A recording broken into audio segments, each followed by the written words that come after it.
Okay, so what I'm doing is making sure our electronics are working. So I am not putting the motors in. They're way too noisy. I just can't put up with that noise. So these will be put in like temporarily, sort of just accessible. If I want to change them over to the tenant controls, I can. I don't mind that. It's just not quite fast enough, but I don't mind it. Yeah.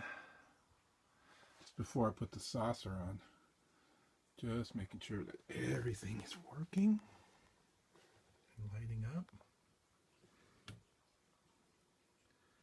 believe everything doesn't look too bad. There's some very minor light leaks like that I have to fix. That's not even glued in. This tail, I'll call it the tailgate. It's not even glued in, so I can still work on that. Everything seems to be working. And I actually added the impulse engines. I actually added 2 red caps over the light. Oh, they look really white there, don't they? But if you come up this way, you'll see that. They're actually red. If I have an extra one, I'd show you, but they're actually just red caps from a Lego set. They're kept right over the LEDs. So that's just... I'm gonna have to. Also, what I don't like is these beacon lights are bleeding into the lights that never light up for anybody. But now they're bleeding through, so I don't really know what to do with that. Leave it? I don't know. I have them already, so I'll have to fix this seam. Just let me turn the lights on.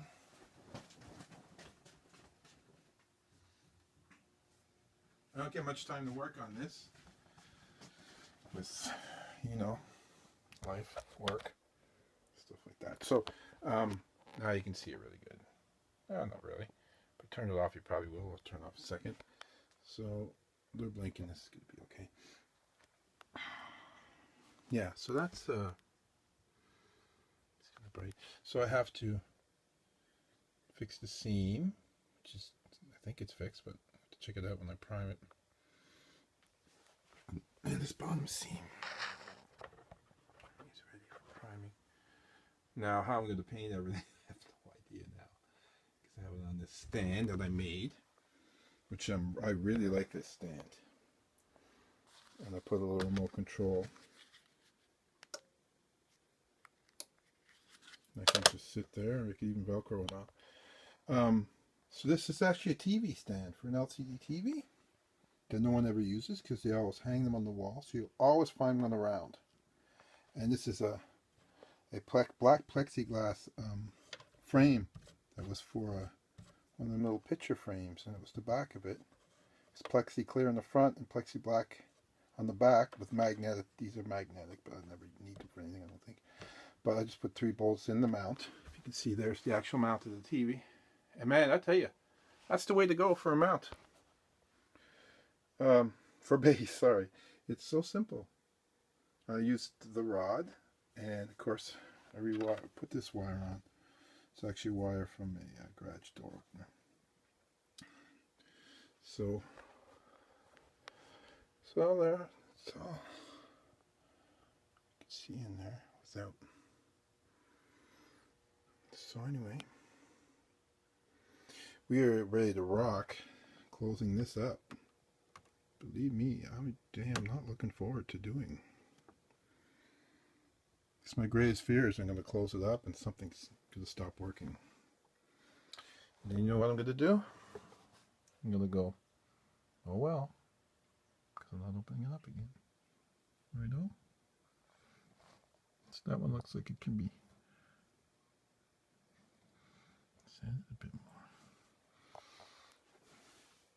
So then I'll have to see how tight I can get this seam. If it's really tight, I might leave it. I doubt I'll get it tight enough that it won't light leak and look horrible, so I'll probably have to fill it all in. It's going to be a bugger. I tell you what, I think it'd be fun. So There we go.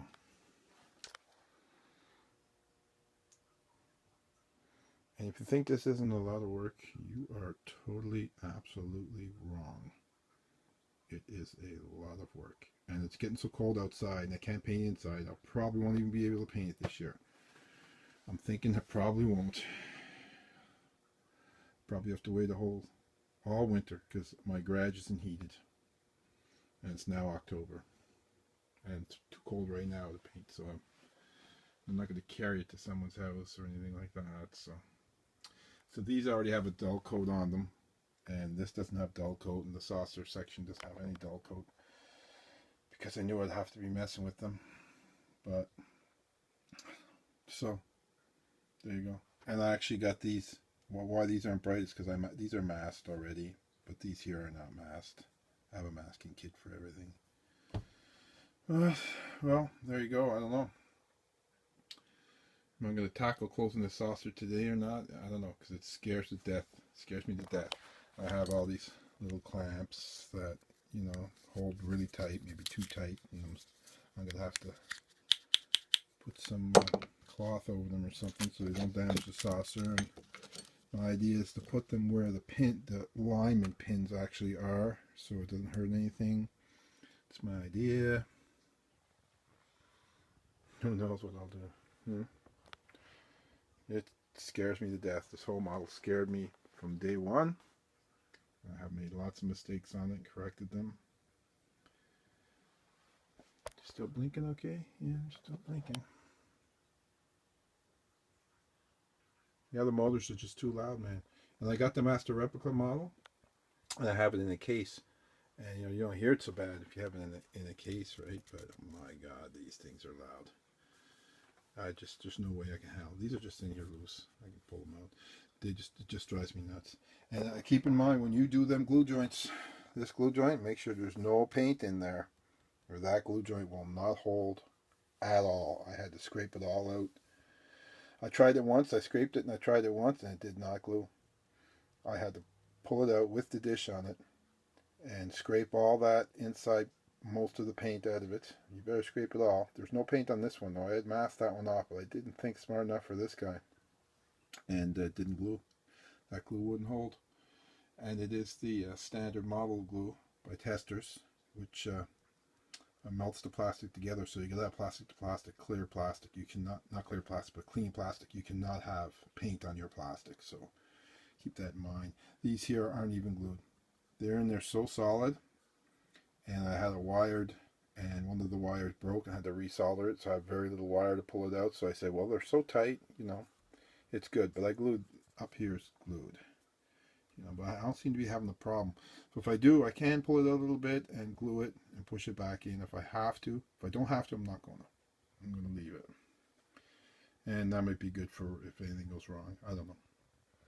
But there you go. I am super, super, super nervous about the whole model, you know. And there's things about the decals that scare me. I don't know. I suppose I'll put the decals on first, then I'll do my weathering. I have a weathering kit. I'm not going to use it. It's too much. It puts. I don't want this whole thing to be a decal, because basically you put sections of your decal over the whole thing, and I do not want to do that, because it just all of a sudden it's not your model anymore. It's whoever did the decals, and I don't like that. It bothers me a little bit, so I'll probably sell them decals to someone. And what I've seen different techniques for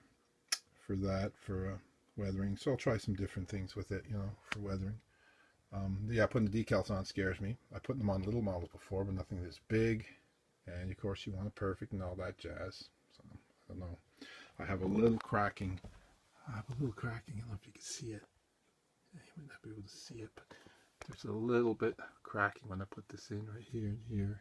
Same there, which I'll have to see what I'll do with it. You can't even see it, so I don't know. I might leave it, but I know my buddies wouldn't do that on the net on YouTube.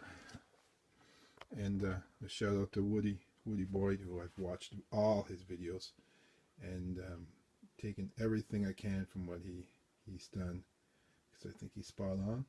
So his techniques help me a lot, but there's a lot of questions I want to ask him, but I never was, you know, you never have a chance to get all your questions in. He's so busy. He's a busy dude, right? But he does such a good job. And I know this will measure up to good he does, but I'm trying. And, well, like I said, it's so much work. I can't believe he puts a piece of his life into it, because it's a lot of work. But I guess if you get the routine down, you know, it's okay. I actually have another one sitting right there.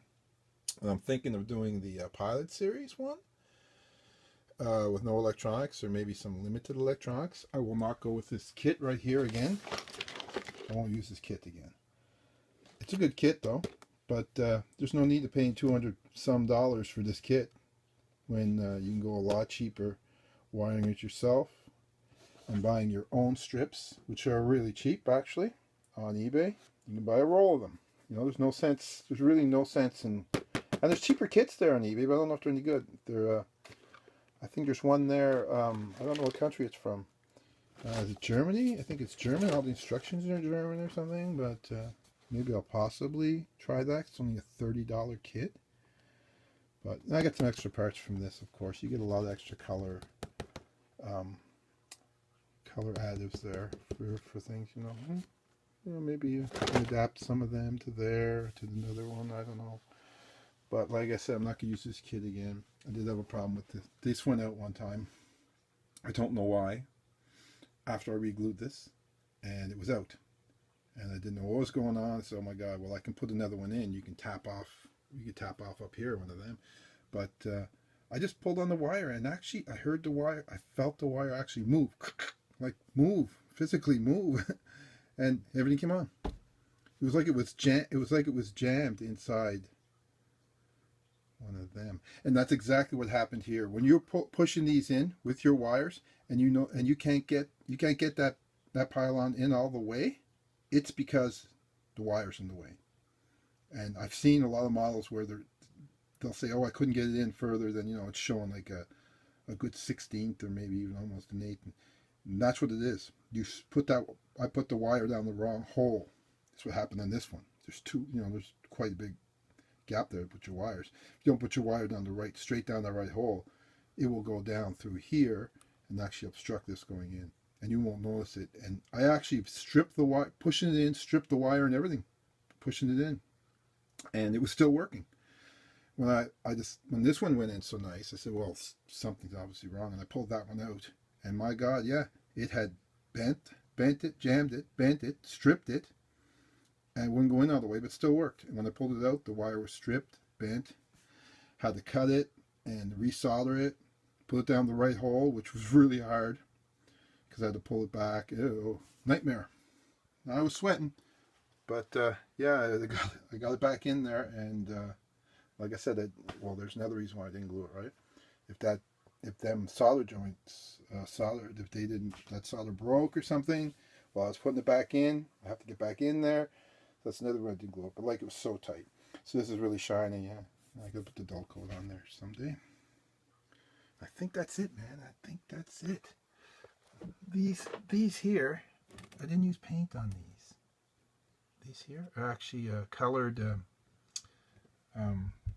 know, like window stickers for kids. Window stickers. That's actually what they're. I just cut the little pieces of the color out. They're decals that stick to your window, right? They're non-adhesive. And I put lacquer over them, and they stuck. So hopefully they'll hold out. And also one of the red ones isn't as bright as I'd like. It's weird. Okay, so anyway. Some things I don't like here. I don't know if you can see that. Looks perfect there, but there's actually a line there of a shadow right there because there's a ledge right there that sits on. You can actually see the ledge. I guess that's normal. I can't see you getting around that. Okay, I gotta go. Cheers.